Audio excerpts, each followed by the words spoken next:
esta batalla también. Muy bien, vamos a darle la bienvenida al defensor del pueblo, Walter Gutiérrez, quien en una carta dirigida al gobierno señala y reflexiona sobre lo que ha venido pasando en el Ministerio del Interior y ha hecho ya algunas declaraciones adelantadas en El Comercio, por ejemplo, leo, y le damos la bienvenida. Defensor, ¿cómo está? Gracias por estar con nosotros. Claro, Carlos, buenos días. El titular es evidente, es imposible pensar y hacer una buena gestión con 7 ministros en un año, y claro, en el Ministerio del Interior, que es uno de los ministerios más complejos y más difíciles. Pero usted ha dicho, defensor, que se ha realizado una interpretación incorrecta de la ley al pasar al retiro a 17 generales para que el número 18 asuma la comandancia general. ¿Qué implica esto? O sea, si desde su punto de vista hay una lectura incorrecta, usted señala, ¿se tiene o no se tendría que revertir, según su punto de vista, esta decisión? Ya que tanto la primera ministra como el presidente han dicho que es irreversible la decisión tomada. Buenos días, Mónica, Carlos, Fernando, buenos días. Buenos días. Mónica, permítame un par de segundos, sí, porque me parece importante que haga algunas aclaraciones en relación a las declaraciones que hizo la presidenta del Consejo de Ministros el día de ayer. En esas declaraciones ella ha insinuado que nosotros hemos enviado esta comunicación cuando ya sabíamos que el ministro había renunciado, y con eso está afectando la integridad de una institución. Déjenme decirles que nosotros ese informe lo teníamos hace varios días. Ese oficio ha llegado a la presidencia del Consejo de Ministros alrededor de las 11 de la mañana y se ha conocido por los medios la renuncia del ministro a las 5 de la tarde, y si ella dice que ha sido a la 1 de la tarde, pues lo sabía solamente la presidencia del Consejo de Ministros. Cuando a mí me llega una comunicación de cualquier ministro, yo en 10 minutos estoy enterado, porque esa es la instrucción que tiene mi despacho. Yo lamento que la presidenta del Consejo de Ministros no haya sido debidamente notificada, porque ni por asomo pienso que ella esté distorsionando o tergiversando las cosas. Al propio tiempo quisiera señalar que ese no es cualquier oficio. Ese es un documento que recoge la posición de la Defensoría del Pueblo, que ha sido trabajada institucionalmente con la Adjuntía de Constitucional y la Adjuntía de Derechos Humanos. Y nosotros nos comunicamos a través de oficios y nosotros esperamos una respuesta institucional y a la alturada como corresponde en estos casos. Dicho esto, pasaré a responder al tema de fondo, ¿no? Porque usted ha señalado la incorrección de la lectura, es decir, yo no sé si linda con lo irregular desde su punto de vista, o en todo caso, cómo podría, según usted, enmendarse una incorrecta lectura, porque lo que se ha dicho en el gobierno es que no se va a dar vuelta atrás en esa decisión. Bueno, pero el gobierno también ha señalado, lo ha dicho el presidente, cuando ha indicado que justo pagan por pecadores, lo ha dicho el ministro Vargas, cuando ha reconocido que habían cuadros, habían generales, o hay generales, que estaban más allá de los hechos a propósito de las protestas, los excesos del uso de la fuerza, y también que pudieran estar señalados, y lo ha reconocido la propia presidenta del Consejo de Ministros el día de ayer, usted, en una entrevista con usted. De manera que se ha señalado una cosa y también se ha señalado lo otro. Pero creo que es importantísimo, Mónica, que conozcamos bien el contexto legal para poder, a continuación, saber ver cuál puede ser la ruta de solución. Para empezar, es importante recordar que la Policía Nacional es una institución que es señalada, que es creada en la Constitución, está en la Constitución, es un órgano que nace de la Constitución y no es un cargo político su conducción. Por lo tanto, está arreglada, regulada por normas y por principios constitucionales que no los ha inventado la Defensoría del Pueblo.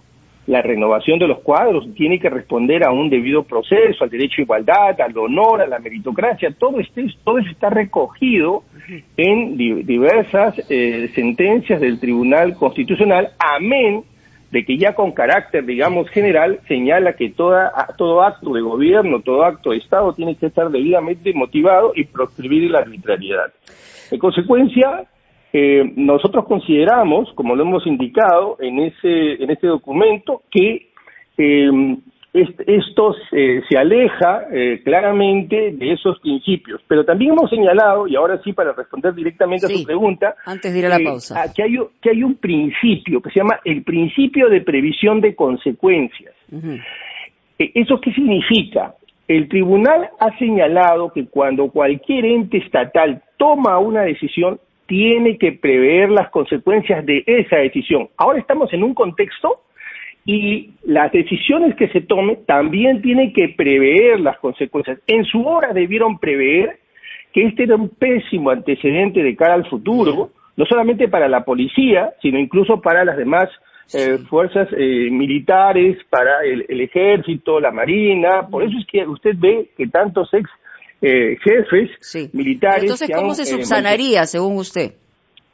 Bueno, hay diversas alternativas, digamos, en un arco de posibilidades. Está desde reponerlos, está desde que el propio Poder Judicial se inicie desde ahí un proceso, o que se busque un término intermedio. La Defensoría no es el Ejecutivo, la Defensoría no le va a dar la solución, porque la Defensoría es un contralor o un supervisor de derechos humanos señalando cuáles son los problemas, pero ya el Ejecutivo ha señalado que han cometido errores.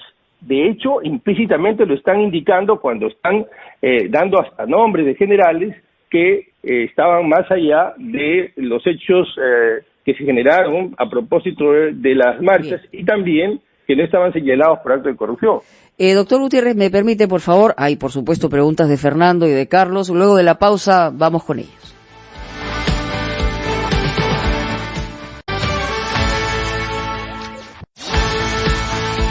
Muy bien, seguimos en ampliación de noticias a través de RPP, La Voz del Perú. La voz ahora la tienen Fernando Carballo y Carlos Villarreal. Fernando.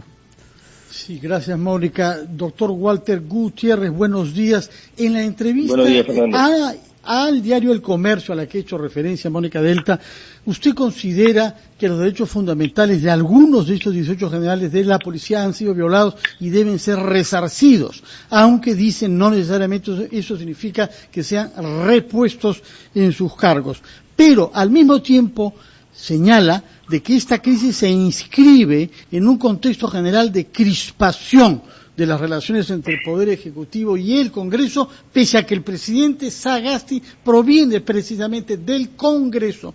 Y dice usted que el Congreso debe comprender que la gestión parlamentaria también tiene límites. ¿A qué se refiere específicamente con esos límites de los que usted insiste que deberían ser respetados por el Congreso? Bueno, no existe poder ni institución exenta de control y que pueda exceder sus competencias y que no tenga límites. El titular del acto legislativo es el Congreso. Ese acto es el principal acto de poder. Dar normas es el principal acto de poder. Ese proceso de creación de normas también tiene que tener límites. Y en las propias relaciones que tiene con el Ejecutivo, tiene que tener límites y debe materializar el principio de gobernabilidad y colaboración. No respeta sus límites si, por ejemplo, una comisión solicita información sensible, información que además está protegida por la propia Constitución y que solamente debe tenerse acceso para propósitos muy puntuales y específicos. No se respeta esos límites cuando se dan normas que exorbitan, exceden clara, frontalmente a la Constitución, y me estoy refiriendo al reintegro de los denominados aportes. No se respeta a la Constitución, no se respeta esos límites cuando se legisla de una manera festinada, cuando no pasan por comisiones, cuando no se respete el principio de participación, y no me refiero al principio de participación de la bancada solamente, porque ellos son representantes. Me refiero al principio de participación de los sectores técnicos, de los sectores implicados, de la ciudadanía.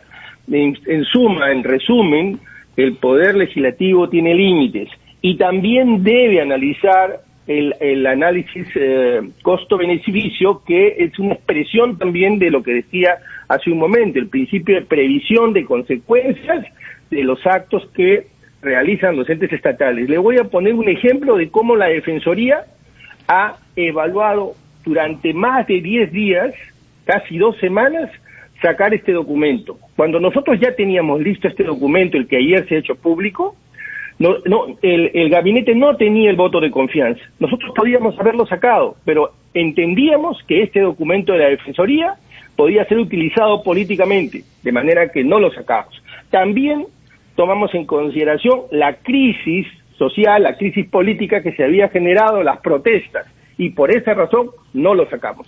Y tampoco lo hicimos porque consideramos siempre que el propio Ejecutivo se puede corregir, es decir, darle un tiempo para que, si ellos mismos, digamos, aquí hay un daño autoinfligido, porque no es que esto haya venido de otra parte, entonces se puedan corregir. Esa es una mirada institucional, que no ha nacido con esta gestión, sino ha nacido con la gestión de todos los defensores y encargados de la Defensoría del Pueblo.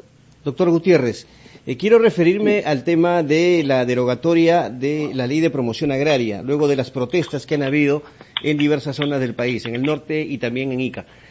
¿Cuál es ahora el proceso más adecuado o correcto que deben seguir tanto Congreso como Ejecutivo para la elaboración de una nueva Ley de Promoción Agraria? Bueno, en primer lugar, esta es una norma que tiene 20 años, y nosotros tenemos desafortunadamente la equivocada conducta de dar normas y dejarlas allí. Pensamos a veces que las normas cambian la realidad, no evaluamos las normas, no tenemos indicadores para saber qué tan eficientes han sido. Digamos que en términos generales, en términos macroeconómicos, esa norma ha sido altamente positiva, el sector ha crecido significativamente. Sin embargo, esos no son todos los indicadores que tenemos que evaluar. Por ejemplo, el sector agrario es uno de los sectores más informales, excede el 80% de informalidad. Esta norma que se va a dar es una norma que va a ir a una minoría. Por lo tanto, hay que evaluar la posibilidad, no que se dé solamente una norma para las grandes empresas, para las empresas que exportan. Hay que evaluar también que concurrentemente se dé una norma, otra o una misma, que pueda también contener la realidad de todo ese sector informal, de esos pequeños fondos agrarios que están más allá de esta norma. ¿Los trabajadores deben participar en la elaboración de la nueva ley? Consecuente con lo que acabo de señalar hace un momento, participación significa eso. Eso es cumplir el principio de participación en los actos legislativos. Claro que tienen que participar. Y no solamente en esta ley, en todas las leyes donde haya sectores implicados, tienen que participar.